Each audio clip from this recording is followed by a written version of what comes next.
और अभी तो इंटरनेट आ गया है तो इन दैट सेंस अगर ये टॉपिक है तो जो फिल्म हम हिट समझ रहे हैं वो एक्चुअली बात करने शुरू हो जाए तो 3-4 वीडियोस तो मैं ही बना दूं सिर्फ आधे घंटे के। बिल्कुल ओवरऑल पूरे वर्ल्ड को लेकर के एनालिसिस चल रहा है। एक स्लाइड बन रही थी जब घायल इतना बड़ा कल्ट बन चुका था बिल्कुल, और 3-4 साल में ऐसा हो गया फिल्म स्टिल प्रोडक्ट हो गई।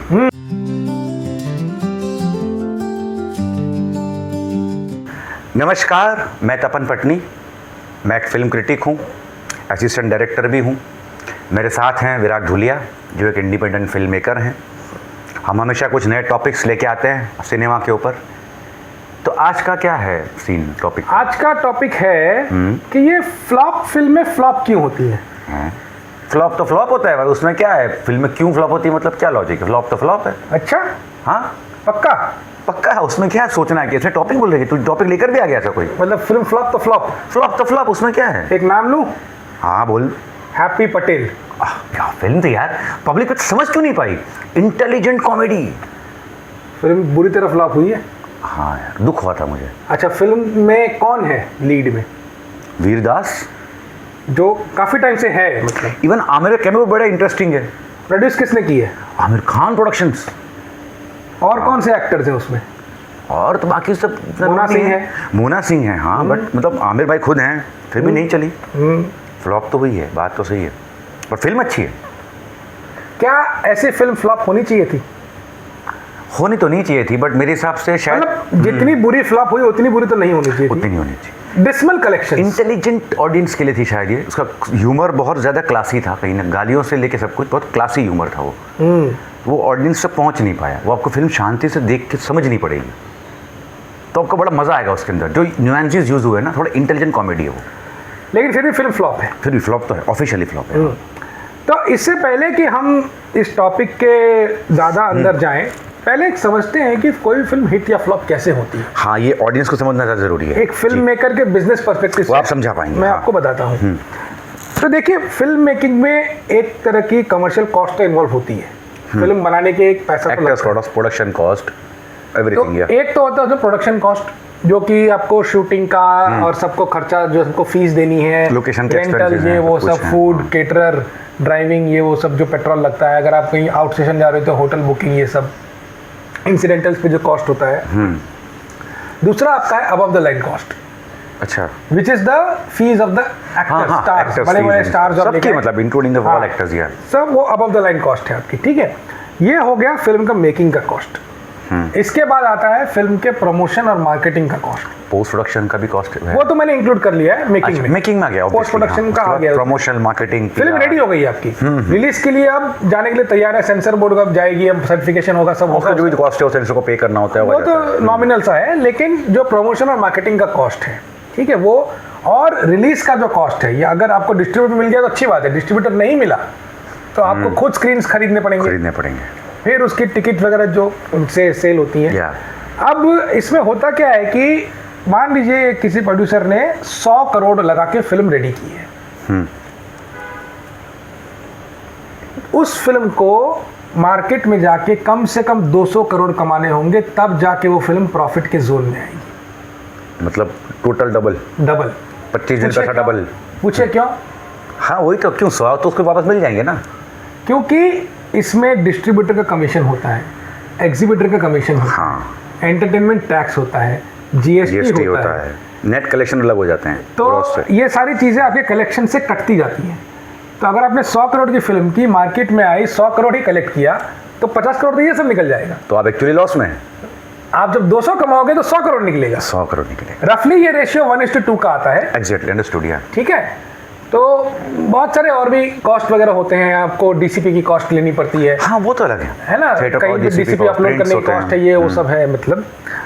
और अभी तो इंटरनेट आ गया है, तो थोड़ा सा उसकी वजह से मतलब चीज़ें आसान हो गई। पहले ये फिजिकल में भेजनी पड़ती थी, थिएटर में जाते थे। और पहले ऐसा होता था ना, क्योंकि ये चीज़ें लोगों को पता थी, जो लोग बिजनेस में पहले से थे, फिल्म बिजनेस, जैसे राष्ट्रीय प्रोडक्शन, ठीक है, ये लोग लॉन्ग टाइम से ये लोग डिस्ट्रीब्यूशन मार्केटिंग में है। ये लोग क्या करते थे, ये लोग पहले फिल्म बना के इंदौर भेजते थे, इंदौर सर्किट में, इंदौर रतलाम के सर्किट में इन्होंने 6 हफ्ता फिल्म चलाई, पब्लिक का रिएक्शन देखा, वापस फिल्म को एडिट किया रिएक्शन के हिसाब से, नई रील बनी उसकी। अच्छा, उस रील को 2 महीने बाद दिल्ली बम्बई में रिलीज किया। तो पूरी एक फिल्म की रील जो है वो over a period of 3 to 4 years वही घूमे जा रहे वही घूम घूम के इस जगह रिलीज हाँ, होती थी। तो एक लॉजिस्टिकल कॉस्ट था इन सबका, हाँ हाँ, उस जमाने पूरा फिजिकल कॉस्ट था ये, ठीक है। तो ये सारे जो हिडन कॉस्ट होते हैं ना, ये पब्लिक को नहीं दिखते हैं। पब्लिक को नहीं दिखते हैं। बहुत सारे नए फिल्म मेकर को ये बिजनेस साइड नहीं पता, उनको पैशन है फिल्म मेकिंग का। और आज से अगर कॉस्ट गिने अगर, तो ये कॉस्ट एक और क्या बढ़ता है, जैसे डीसीपी की बात कर रहे हैं। हाँ अब ये कॉस्ट कहाँ बढ़ रहा है कि अभी फॉर लाइव एग्जांपल धुरंधर का, जब धुरंधर नेटफ्लिक्स पे आई हाँ तो लोगों को लगा कि ये तो पूरा कलरिंग चेंज कर दिया है, क्या कर दिया, ये कैसा नहीं है।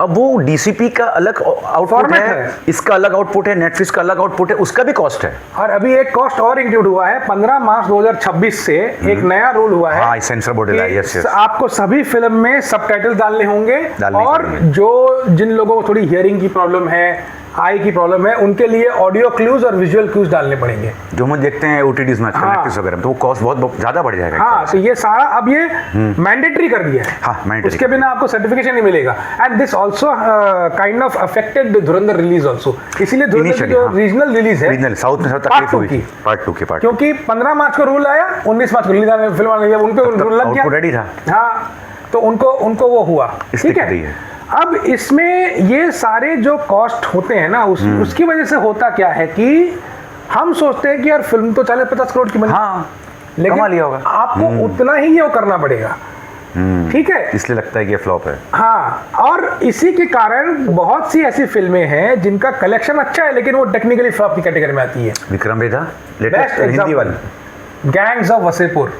ओह yes, technically flop film. Technically flop film है, यस। आप मानोगे? कोई नहीं एज अ मानता। Cinephile, as a Class. Passionate movie buff, finest अगर मैं कहूं, and let me say assume for a while कि you are not from industry, you are just a movie तो भी lover, I can not accept this. And I tell you कि तपन gangs of Wasseypur flop film, जूता लेके मारोगे मुझे? हाँ, वो जो बोला कैसे? उसमें वो जो सीन है ना, सीन है, वही बस मेरे साथ हो जाएगा।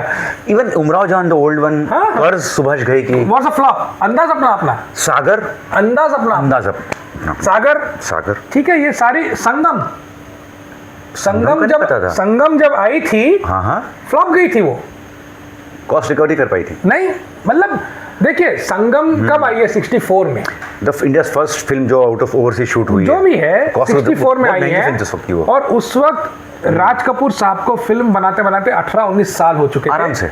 बड़ी बड़ी हिट्स दे चुके थे as a actor, as a director, as a producer. उनकी जब फिल्म आए और वो बिलो एवरेज सा बिजनेस करे, वो फ्लॉप में नहीं आएगी, वो फ्लॉप में नहीं जाएगी। हाँ, वो एक्सपेक्ट ज़्यादा है इसलिए हमको। ठीक है। और उस वक्त 64 में राज कपूर साहब, वैजयंती माला जी, राजेंद्र कुमार जी, ये लोग सब टॉप स्टार्स थे, लेजेंड्स थे। Rajendra Kumar was the jubilee king. उनकी फिल्म अगर इतना कॉम्बिनेशन न्यू कौन सा बिजनेस करे ना, तो लोग बोलेंगे यार ये फिल्म उतनी नहीं है। लाइक डंकी कमाई 600 करोड़ रुपए है, लेकिन राजकुमार हिरानी, हाँ, एक बेंचमार्क कितना, शाहरुख वो बेंचमार्क कितना बना लिया था फर्स्ट उसने। Combination of SRK and Hirani, जो हम सब जानते होने वाला था मुन्ना भाई एमबीबीएस में, क्योंकि उन्होंने सबसे पहले उसको एसआरके Approach ऊपर किया। उस वक्त डेट वेट की प्रॉब्लम हुई, बहुत जो सारे भी हुआ issues था, थे, बट तब से ऑडियंस दिमाग में करिए ये दोनों मिलेंगे तो धमाका हो जाएगा, वो नहीं हो पाया। नहीं हो पाया। तो टेक्निकल डंकी ने पैसा पूरा कमा लिया है, हाँ। प्रॉफिट्स में है, हाँ। लेकिन हमारे लिए वो लॉस है, मतलब फ्लॉप है हमारे लिए एक तरह से। बिल्कुल बिल्कुल यही हुआ था जब ऋतिक लॉन्च हुआ और बिकेम द ओवरनाइट सेंसेशन। तब लोगों के दिमाग में ये था कि ऋतिक और ऐश्वर्या की जब फिल्म आएगी, हाँ, धमाल कर देगी धमाल कर देगी। वो कॉम्बिनेशन। हाँ, धूम 2 में हुआ, जोधा अकबर में हुआ। यस। लेकिन एक और बात है, ये फ्लॉप फिल्म का तमका फ्लॉप क्यों, उसके बहुत सारे रीजंस होते हैं। Now for example happy Patel, जहाँ से मैंने ये वीडियो शुरू किया, हैप्पी पटेल उस वक्त आई ना कि जब धुरंधर वेव चल रहा था, यस। और हैप्पी पटेल का प्रमोशन इतना नहीं हुआ है। नहीं हुआ। थोड़ा वीडियो मैंने खुद ही बनाया है, हाँ, हाँ, मस्ती मजाक वाले चल रहे हैं, हाँ। थोड़ा उसने कुछ जोक बना लिया था अपना, कौन, सुनील ग्रोवर ने, वो चलता गया, ठीक है। लेकिन इसका जो कोर ऑडियंस था ना, उस तक पहुंच ही नहीं पाई लोग। पहुंच नहीं पाई है वो। तो कई बार टाइमिंग का भी फैक्टर होता है। हाँ हाँ, बहुत देखो, होता है। किस्मत लेके आती है कोई भी फिल्म। बिल्कुल आप कितना भी करो। धुरंधर जब आई 5 दिसंबर, तो तब तक पूरा स्लॉट खाली था, न खान्स थे, न कोई बड़ी फिल्म थी, कुछ नहीं था। जनवरी में कोई बड़ी फिल्म नहीं आ रही थी, 21 आई, वो मतलब वो फिल्म तो देख के लगे, तो धुरंधर को पूरा स्लॉट मिल गया, स्लॉट मिला। और फिर ये भी जब फायदा होता धुरंधर की वेव बननी चालू हुई तो अल्फा ने अपना रिलीज पोस्टपोन किया। अल्फा आने वाली थी दिसंबर, होने वाली थी, yes। 25 दिसंबर 2025 को अल्फा रिलीज के लिए प्लान थी। लेकिन जब अल्फा की टीम ने देखा कि यार अभी इस वेव में हम जाएंगे तो हमको लॉस होगा, तो उन्होंने पोस्टपोन किया। धुरंधर को और विंडो मिल गया। और दूसरा भी एक लॉजिक है कि सिर्फ जो फ्लॉप फिल्म है वो खराब होंगी ऐसा रूल नहीं है। हाँ, now give me example of legend of Bhagat Singh. 5 film Bhagat Singh की उसी दिन आई हैं। Same day. Technical agent Bhagat Singh is a masterpiece. Masterpiece. वो फिल्म फ्लॉप क्यों हो गई, टिप्स कितना पैसा क्यों डूब गया, क्योंकि हाँ। वो ओवरडोज हो गया था। ओवरडोज हो गया तो ना। अगर वही फिल्म आती 6 महीने बाद या 1 साल के बाद थोड़े से इंडिविजुअल gap- एंटिटी के साथ, हाँ। फिल्म सुपर हिट होती। क्योंकि उस तो फिल्म ये भी में होता है कई बार, अजय देवगन और राजकुमार संतोषी का कॉम्बो था। और परफेक्ट कॉम्बो था। और and you know that was the time where Ajay was hitting 6 balls in a over. Legend of Bhagat Singh ऐसा एक टॉपिक है, अगर उस फिल्म की बात करने शुरू हो जाए तो 3-4 वीडियोस तो मैं ही बना दूं, सिर्फ हाँ। आधे घंटे के। बिल्कुल, बिल्कुल। हर डिपार्टमेंट के बारे में, हर वीएन मेकर का एडिटिंग से लेके It is the cinematography, perfect film everything, as a biopic screen of a- play, script, dialogue, everything. As the biopic of a legendary film, Perfect film. freedom fighter, it's a perfect film. तो नहीं चली। नहीं चली, बिल्कुल नहीं चली। Film बहुत बढ़िया है, गाने कितने बढ़िया हैं। अंदाज अपना अपना क्यों नहीं चली, हाँ 3-4 साल से बनी रही थी। अब संतोषी जो घायल बना चुके थे, पब्लिक को समझ में नहीं कि कॉमेडी आप क्या बना लेगा वे, घायल इतना बड़ा कल्ट बन चुका था। बिल्कुल। और 3-4 साल में ऐसा हो गया फिल्म स्टिल प्रोडक्ट हो गई। जब तक आई तब तो किसी को ना इंटरेस्ट है डिस्ट्रीब्यूटर्स को कि भाई ठीक है आमिर शाह सलमान है तो डाल लेता हूँ थिएटर में, उन्होंने प्रमोशन किया, उसका भी असर हुआ फिल्म के ऊपर। हाँ। और एक और चीज थी कि सलमान दैट टाइम ना उसका थोड़ा एंग्री वाला इमेज था। हाँ वो फिल्म ऐसी कर रहा था तब। हाँ वीर गति और वो सब। वीरगति नहीं आई थी, पता है कौन सी आई थी? वीरगति नहीं आई थी तब। उसकी एक तो लव आई थी, और चंद्रमुखी शायद कुछ नाम, खुद लिखी थी सलमान खान ने, स्क्रिप्ट लिखी थी उसकी। वो बाद में आई है। अच्छा, बाद में आई है। वो बाद में आई है। हाँ। और 92 की है अंदर 93 में आई थी चंद्रमुखी। लव आई थी 90 में। ठीक गाने है। बड़े हिट थे उसके। हाँ 91 में बाकी आई थी उसकी। बाकी हाँ हाँ रगमा के और साथ, yes। अब देखिए मैंने प्यार किया भी ना, उसका कैरेक्टर थोड़ा सा एंग्री के उस पे ही है, मतलब हाँ जब वो सेकंड हाफ में आ जाता है Second वो half। पूरा एंग्री में, वो जो अपना घर छोड़ के वो जो मेहनत करने लगता है, तो उसका ना Anger था, yes। He was more like a younger version of Amitabh Bachchan of 70s। Kind of soft angry young man. हाँ उसके बीच में आपने बॉम्बे टू गोवा डाल दी। यू नो Same, देखा same। ना हाय रे, सोचा ना हाय रे। बच्चन साहब के साथ यही हुआ था। हाँ लेकिन बच्चन साहब की बॉम्बे टू गोवा संजीव की पहले आई है। हाँ और बॉम्बे टू गोवा में वो कंप्लीट लीड में नहीं थे। हाँ, complete lead में film about Mahmood and everyone characters. Exactly Mahmood ने प्रोड्यूस की थी वो। हाँ सॉरी प्रोड्यूस की थी, बट और भी एक्टर जो थे ना, Yes, yes। Amitabh Bachchan hold नहीं करते फिल्म। हाँ तो ये फर्क पड़ जाता है। ये वाली फिल्म का Aamir at that time was चॉकलेटी हीरो। या उस वक्त तक आमिर वाज चॉकलेटी हीरो। उसके बाद में आतंक ही आतंक और ये बाजी वगैरह आई तो उसने एक आया कि रुक पड़ला। एक्शन भी कर सकता है ये एक्टर। बट उस वक्त तक आमिर का तमगा लग चुका था, चॉकलेटी हीरो है, कयामत से कयामत चलता था तक, और लव लव लव, वो जूही चावला वाली दिल, सारी फिल्में उस तरह की, उस पैटर्न की चल रही थी। उसी सब रोमांटिक, उसमें वो स्वीट सा लड़का even after the Raja Hindustani, हाँ हाँ वो सब। रंगीला भी मतलब एक्शन फिल्म नहीं थी रंगीला, बात- मतलब आमिर उस जोन ने दी बिल्कुल बिल्कुल। तो उसके बीच में ना समहाउ इनका जो ये अवतार था ना अंदाज़ में, वो फिट नहीं हुआ है डोंट थिंक यार ये मतलब हम क्या देख रहे हैं। तुमने एक चॉकलेटी हीरो को रोमांटिक बना, ये कॉमेडी बना दिया है, तुमने एक एंग्री इंसान को ये बना दिया है। इसका एक और अच्छा एग्जाम्पल देता हूँ मैं, जो फाइनेस्ट फिल्म जो आप भी एग्री करोगे मेरे हिसाब से, वो है स्वदेश।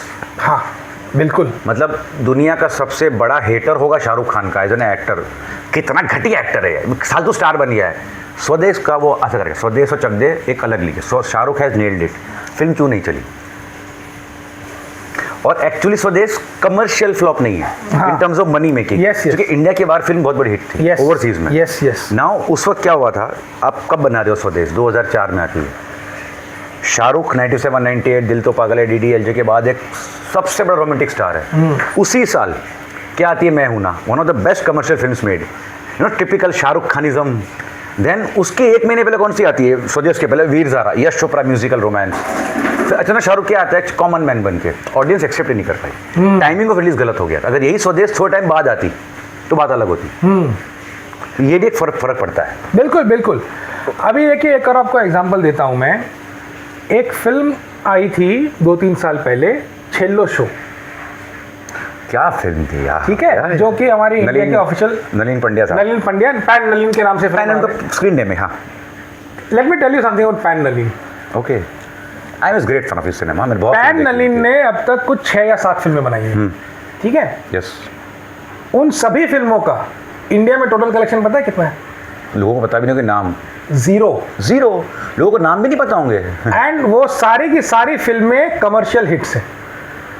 Not a single film of his has been a commercial loss to his producer. ये नहीं पता था, बट हाउ, हम तो देखते चलो एज अ क्रिटिक हमको शौक है, बट उनका नाम पैन भी लोगों को नहीं नलिन पता की होगा। सारी फिल्में ओवरसीज मार्केट में चलती हैं, हाँ, specially European market. European market, उनका नाम अच्छा नाम है। ठीक है, फिल्म फेस्टिवल सर्किट, ये उन्होंने खुद अपने इंटरव्यू में बोला था कि कुछ इंडियन फिल्म्स का एनालिसिस हो रहा था। तो सब मतलब बिजनेस वाइज कौन सी फिल्में टॉप में है, ये सब मतलब ओवरऑल पूरे वर्ल्ड को लेकर के एनालिसिस चल रहा है। एक स्लाइड बन रही थी तो उसमें सब नॉन फिल्में आ रही थी, मतलब जो यूजुअली बहुत ज़्यादा बिजनेस की हैं सब। तो उसमें एक फिल्म आई, बोले यार ये फिल्म इस टॉप 6 में कैसे आ गई है।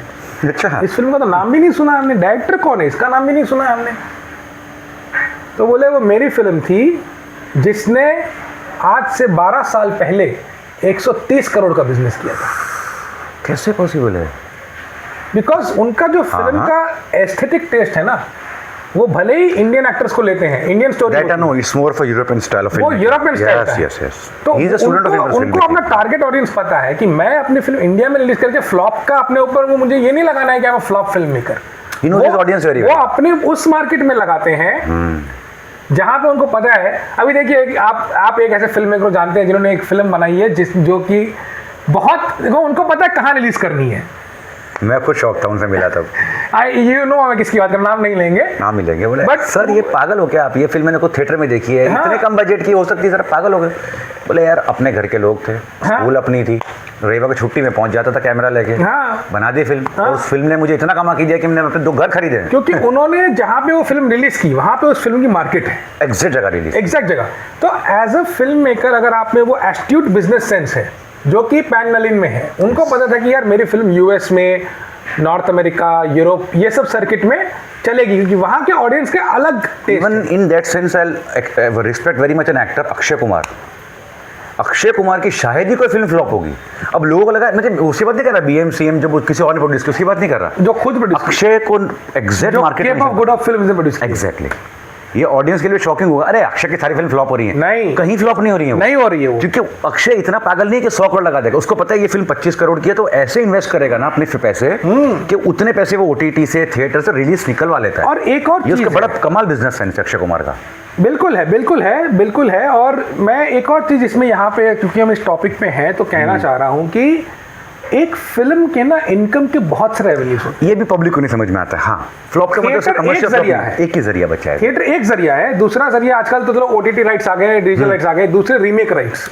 और इसके पहले जब आप OTT नहीं भी था ना, तब रीमेक राइट्स देते हो, टीवी राइट्स था बहुत बड़ा काम। डबिंग राइट्स देते हो, Dubbing rights देते हो, टीवी राइट्स देते TV हो, rights, उसके satellite बाद rights अलग। उसके बाद in flight, in flight right से बहुत कमा रहे हैं। ठीक है। यस। और एक और है, एक पर्टिकुलर डिस्ट्रीब्यूटर है इंडिया में जो फिल्में प्रोक्योर करते हैं इंडिया के सारे मिलिट्री बेसिस में फिल्म दिखाने के लिए। Oh wow, this is new for me. जितने भी छावनियां हैं, हाँ, मिलिट्री की। अब देखिए मिलिट्री की छावनी में कितने, किसी में 3000 सैनिक है, किसी में 4000 सैनिक है, वो लोग भी तो फिल्में देखेंगे ना कभी ना कभी। हाँ, उनका हक है। हाँ, यस, यस। उनकी फैमिलीज रहती हैं यहाँ उनकी पे, families रहती वो हैं। एंटरटेनमेंट कहाँ से करेंगी। तो नाउ बिकॉज मिलिट्री है, सेंसिटिव एरिया है, या वहाँ पे तो अलाउड नहीं होगा ये सब। कैंटनमेंट के अंदर सिनेमा घर बने होते हैं। Great। और वहाँ पे भी गवर्नमेंट अप्रूव डिस्ट्रीब्यूटर है जो फिल्में प्रोक्योर करते हैं और वहाँ पे दिखाते हैं। सुपर। तो वो भी तो फिल्म के राइट्स प्रोक्योर करेंगे ना, खरीदेंगे वो, खरीदेंगे। Because they can not do illegal business ना, कि वो पायरेसी नहीं कर दिखा सकते, नहीं सकते आप फिल्म में, है ना। तो वो लोग, और इसके लिए कंपनीज बनी है, और आपकी जब फिल्म चल पड़ती है, आपकी फिल्म का चलता है, तो वो आपको अप्रोच करती है कि आपकी ये फिल्म चल रही है, अब हमें मैं यहाँ दिखानी है आपको एक, आप जानते हो ऐसी एक फिल्म जो कि चली है, मासाब। मासाब फिल्म को बहुत चली है, दिखाया गया है सारी छावनियों में, क्योंकि वो एक क्या कहते हैं, इंफोटेनमेंट वाली फिल्म है, इंफॉर्मेशन है। Even Aamir has shown few films in army, मुझे याद है आर्मी जाते थे कश्मीर में और सब में। ठीक है। हाँ, तो ये बिजनेस का जरिया है। तो ये बहुत सारे एवेन्यूज हैं जहां पे एक फिल्म कमाती है। अच्छा, दूसरा है कि आप जब किसी टीवी चैनल को देते हो तो टीवी चैनल के साथ उनकी एक लॉन्ग स्टैंडिंग एग्रीमेंट होती है, ये वन टाइम पेमेंट नहीं होता है। जब उनकी फिल्म टीवी पे आएगी और उनको एड से जो कमाई होगी उसका एक हिस्सा रॉयल्टी मिलता ही रहेगा, हमेशा मिलता रहेगा। ठीक है, तो वो आपका ना इस हिसाब से Sooryavansham is the biggest hit of ever of Indian cinema. Exactly, practically exactly जितने साल से वो चल रही है, जितने साल से उसके एड्स रेवेन्यू आ रहा है, आप सोचिए, उतना किसी ने कमाया होगा आज तक। आप सोचिए कि सिप्पी ने शोले से कितना कमाया होगा फिल्म के टीवी पे आने से ही, सिर्फ उस वक्त। और इसीलिए ना फिल्म्स के बिजनेस साइड को समझना बहुत जरूरी है। यहाँ पे मैं एक एग्जांपल देना चाहता हूँ about a film maker. We can debate a lot about how his films are or are not, but we can never debate about his business skills about film making. Aditya Chopra की जो बिजनेस सेंस है film making की, अभी जैसे flop हो रहा है उसका, अनपैरेलल है वो। कैसे ठग्स ऑफ ये ठग्स गई, पठान तो ठीक है, तो निकल नहीं, पड़ी।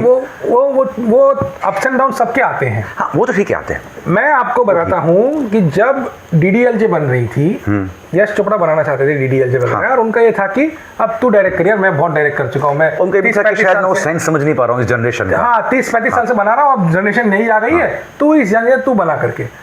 आदित्य ने बोला कि पापा जब तक हम खुद के पैसे लगा के ये फिल्म शुरू नहीं कर सकते हैं ना, हम ये फिल्म शुरू नहीं करेंगे। बोला क्यों? बोला बस आप मेरी बात मान लो, आपको भरोसा है ना मुझे, आपने बोला कि तो डायरेक्ट कर, एज अ बेटा आप मेरी बात मान लो। बोला ठीक है चलो। उन्होंने फिर अरेंज करना शुरू किया। DDLJ का पूरा फाइनेंस उन्होंने खुद किया है। ओके। उन्होंने कहीं से फाइनेंस उठाया नहीं, क्योंकि कहीं ना कहीं आदित्य के माइंड में, आदित्य चोपड़ा के माइंड में ये था कि यार ये फिल्म थोड़ी लंबी चल सकती है। अब लगभग उस फिल्म के आने के, जब उस फिल्म को 25 साल हो गए 2020 में, तब आदित्य चोपड़ा का इंटरव्यू आया। इंटरव्यू में उन्होंने कहा कि इमेजिन कीजिए इतने साल जो उन्होंने मराठा मंदिर में फिल्म चलाई है, वो उसका पूरा आधा 50% में किसी और से शेयर करना पड़ता। Superb idea, perfectly said. क्योंकि legal agreement you have to give, radio पर गाना भी है तो भी आपको देना पड़ेगा 50%। सारा पैसा हमने खुद का लगा है, तो जितनी कमाई आ रही है एग्जीबिटर का कट काट के, एक अच्छा पॉइंट है, पूरा का पूरा उनके पास आ रहा है। इनफैक्ट उन्होंने YRF ने DDLJ से इतना कमाया है कि उनकी अगले 50 फिल्में फ्लॉप हो ना तो भी उन्हें कोई टेंशन नहीं है। और दूसरी एक बात अच्छी लगती है मुझे YRF की, business sense of Aditya Chopra. आपको YouTube कोई भी प्लेटफॉर्म कहीं भी सब कुछ मिल जाएगा, यशरथ का एक गाना भी नहीं मिलेगा, नहीं मिलेगा, क्योंकि उन्होंने टेक्नोलॉजी यूज की। गलती से आपने गाना डाल दिया, एक आपके लाइव क्लेम कर जाओगे। Not only YouTube, Facebook, anywhere, Facebook, even यहाँ तक है कि अगर मैं रिव्यू कर रहा हूँ किसी यशराज की फिल्म का और मैंने अपने फेसबुक रिव्यू में अगर कुछ वीडियो डाल भी दिया, उसको क्रेडिट भी दिया है, तो भी कट जाएगा। कट जाएगा, मेरा आईडी बंद कर देगा वो। ये होना चाहिए।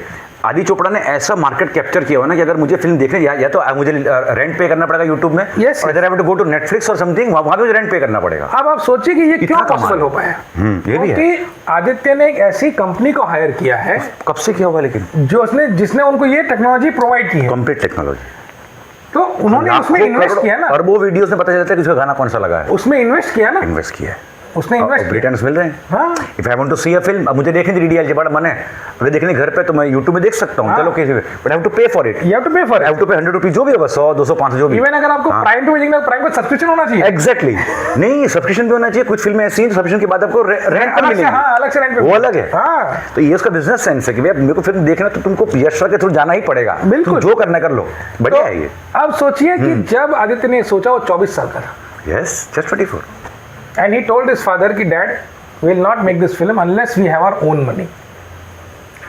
So in that sense, अगर ये टॉपिक है तो जो फिल्म हम हिट समझ रहे हैं वो एक्चुअली प्रोड्यूसर के लिए हिट नहीं है। नहीं, ऐसे बहुत एग्जांपल होंगे, बहुत एग्जांपल हैं जहाँ पे gangs of Wasseypur best example. Gangs of Wasseypur मेरे शॉकिंग था कि बनी थी 18 करोड़ में, बाय कमिटी ने इतने पैसे दिए थे कश्यप को, क्योंकि वो फिल्म टेक्निकल डेफिनेशन की ऑफ हिट को नहीं मैच करती है, कि आपकी फिल्म सारे कॉस्ट, इंसिडेंटल्स वगैरह सब निकाल के फिर आपके पास में कुछ बच रहा है, जिससे कि आप जो है इसको ये कर पा रहे हो कि आपको पैसा प्रॉफिट में है और आप उसको हिट करार दे सको।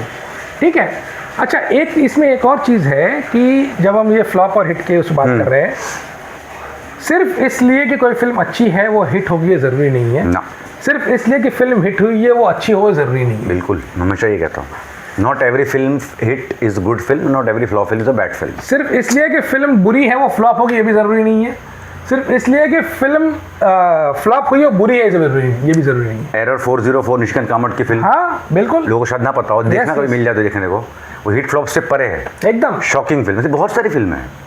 राज एंड डीके की पहली फिल्म 99, अरे वाह, कितनी बढ़िया फिल्म है, बहुत बढ़िया फिल्म, कितनी बढ़िया, आपको एंगेजिंग फिल्म है वो, आप भूल जाओ कमर्शियल, वो ठीक है, आप देखना शुरू करोगे खत्म, मजा आएगा देखने में।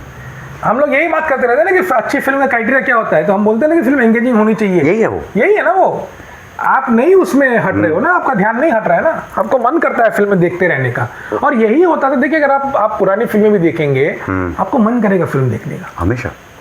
रिपीट वैल्यू बहुत थी पुरानी, हाँ, आज भी है। आप अगर एक और सीन देख लेता हूँ, अच्छा इसके बाद क्या हुआ, ऐसी फिल्म है जो सस्पेंस पता है, जैसे गुमनाम, हाँ रजनावाटे की गुमनाम ना, पता है कि किलर कौन है, अब तो मुझे पता है, कितनी बार देख चुके हैं जब जी पे आती थी, पर अभी भी देखने का मजा आता है। अरे देखते हैं एक बार, और एक बोलो ऐसी फिल्म गुप्त, किलर कौन है, सब जानते हैं। Even films like Dhurandhar 2 now after spoiler, yeah I know what will happen, so go for it। हाँ यार पता तो है क्या होने वाला, लेकिन फिल्म यार देखनी है, वो रिपीट वैल्यू है ऐसी फिल्मों में, वो काफी फिल्में हैं। हाँ तो ये मेरे ख्याल से जो हिट और फ्लॉप के उसमें हम लगे रहते हैं ना, हमें इसके पीछे के नुआंसेस को समझना बहुत जरूरी है। और दूसरा पता है क्या हुआ, sorry to interrupt you, sorry, ये जो स्टार्ट हुआ ना, ये जो ऑडियंस का मैडनेस, 100 करोड़ 200 करोड़ नहीं, 10 है, फ्लॉप है, पता कहाँ से शुरू हुआ है? गजनी से। हाँ, गजनी के पहले ये सब बातें ना आपने सोची, मैंने सोची, पता ही नहीं था क्या होता है 8-10 फ्लॉप में। अब मैं आपको बताता हूँ एक वी बात, नेवर केयर्ड अबाउट इट। आप अगर पुरानी फिल्मों के कलेक्शंस देखो हाँ। और उसको आज के इन्फ्लेशन से एडजस्ट करो,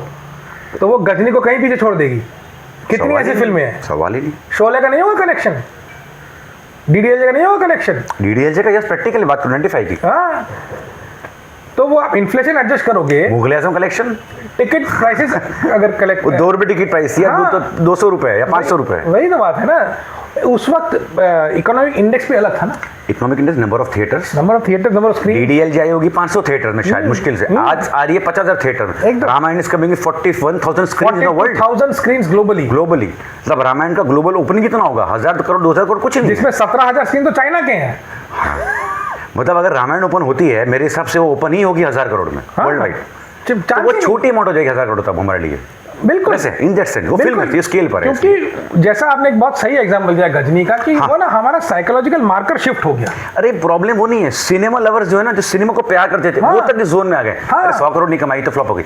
भाई हम सिनेमा देखने गए हैं, हमको हिट फ्लॉप से हमें क्या लेने देना, ना वो मेरे घर पे आ रहा है पैसा देने, ना मुझे वो पैसा दे रहा है, और ये मैं अपना खुद पैसा देखने जा रहा हूँ। अगर कोई फिल्म 20-30 करोड़ में बनी है, वो पैरामीटर नहीं होना चाहिए कभी। अगर कोई फिल्म 20-30 करोड़ में बनी है और उसने 45-50 करोड़ कमा लिया, तो वो हिट हो चुकी है ना। राम गोबर में काफी फिल्म ऐसे हिट है, और क्या आपको लगेगा फ्लॉप है, नहीं रामू ने इतना पैसा कमाया पता भी नहीं आपको। Exactly, because making cost is so low. Like निशब्द, अब निशब्द में क्या कॉस्ट हुआ होगा, बच्चन साहब को रख के, उस तरह वो एक एस्टेब्लिश एक्टर थे, चलो मान लीजिए, तो इस फिल्म का बजट इतना था ना कि अगर निशब्द थिएटर में एक हफ्ता 2 हफ्ता भी चली ना, 3 हफ्ता भी, तो पैसे निकाल लिया। जब रामू की मस्त आई थी 99 में, after Satya the cult, and Mast was not up to the mark, नहीं चली, ठीक है, तो पब्लिक ने बोला हाँ रामू तो 1 फिल्म वंडर था, रंगीला बना दी, सत्या बना दी, लेकिन रामू ने कई बार बोला है कि Mast was my most profitable film actually, हाँ, बिकॉज द कॉस्ट फैक्टर, भाई हाई कॉस्ट के अंदर, because Aftab Siddharthi was not a big star, new, Sandeep Chowta new composer, locations क्या थे, कुछ नहीं, सिंपल से, अगर आप टेक्निकल कॉस्ट देखो फिल्म की, उर्मिला का लगा कॉस्ट, उर्मिला कॉस्ट लगा हुआ, सेम विद जंगल, हाँ, तो रामू ने जो फिल्म बनाई है ना, एवरीवन वाज न्यू, एंड जंगल का पूरा शूटिंग कहाँ हुआ है, एक जंगल लिया, जंगल में ना आप हमें जानते हैं एज अ प्रोडक्शन पर्सन, अगर मैं जंगल का शूट करूं 8 दिन 10 दिन, तो I can make a film on that, तो मेरा खर्चा कितना होगा। तो प्रैक्टिकली जो फिल्में पब्लिक को बोलती हैं रामू की फिल्म फ्लॉप है, वो एक्चुअली रामू के लिए सुपर हिट है। और फॉरेस्ट जैसे लोकेशन में ना, आप एक छोटे से एरिया में 10 अलग अलग लोकेशन निकाल लो, कुछ भी कर सकते हो, पेंट करते हो, हम तो करते रहते सेट। तो बात यह है कि पब्लिक का पर्सन चेंज होना होगा। फ्लॉप का मतलब क्या है, सिर्फ कमर्शियल फ्लॉप नहीं होता है, और हिट का मतलब सिर्फ कमर्शियल हिट नहीं होता। बिल्कुल, there are 100 avenues of it. अगर मैं फिल्म बनाता हूँ 2 करोड़ में, और अगर वो फिल्म थिएटर में चलती है, नहीं चलती है, 1 करोड़ में कमाती है, लेकिन 2 CR में theatre rights, music rights, satellite rights, OTT rights, ये राइट्स, आजकल रेडियो राइट्स, कितना कुछ है, उससे 2 CR तो निकाल लूंगा आराम से, तो फ्लॉप नहीं है मेरे लिए। एक और नया आ गया, ब्रांड इंटीग्रेशन। ब्रांड इंटीग्रेशन तो पता ही नहीं लोगों को। हाँ, वो भी पूरा इंटीग्रेट हो गया इसके अंदर। तो वो मतलब उसमें बहुत सारे होते हैं कि या तो वो कंपनी पहले से थोड़ा पैसा इन्वेस्ट करती हैं, नहीं, या वो टिकटिंग पार्टनर बनते हैं, चैनल पार्टनर बनते हैं। और ये शुरू किसने किया, सुभाष घर, राकेश रोशन ने। हाँ, इफ यू सी ताल, यस, क्रिश, यस, वो रेखा जी जो है वो बना रही है, बॉर्नविटा बना रही है, फोकस बॉर्नविटा पर है, ताल में प्रोडक्ट्स यूज किए गए हैं। बिल्कुल, वो चाय पिएगा तो यही चाय पिएगा, वो प्रोडक्ट मार्केटिंग है, वो इन्होंने स्टार्ट किया, they are paid for that, वो फिल्म मेकर्स को उससे इनकम होती है।